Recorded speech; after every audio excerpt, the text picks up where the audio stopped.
এবার চিরদিনই তুমি যে আমার ধারাবাহিকে অপর্ণা চরিত্রে মুখ বদল।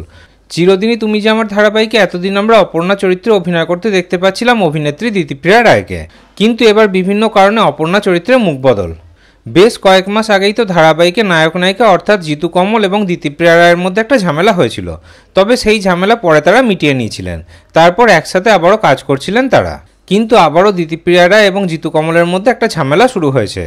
খুব শীঘ্রই চিরদিনই তুমি যে আমার ধারাবাহিকে আর্য অপর্ণার বিয়ের ট্র্যাক আসতে চলেছে, আর তাতে তাদের রোম্যান্টিক দৃশ্য দেখানো হবে।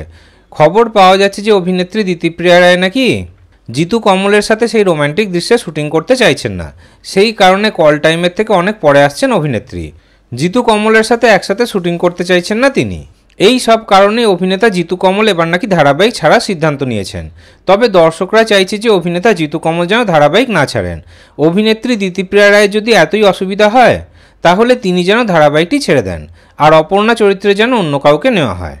দর্শকরা বলছে যে অপর্ণা চরিত্রে অভিনেত্রী তিতিক্ষা দাস, অভিকা মালাকার, সমু সরকার, শ্রাবণী ভূঁইয়া এই সকল অভিনেত্রীদেরকে বেশ ভালোই মানাবে।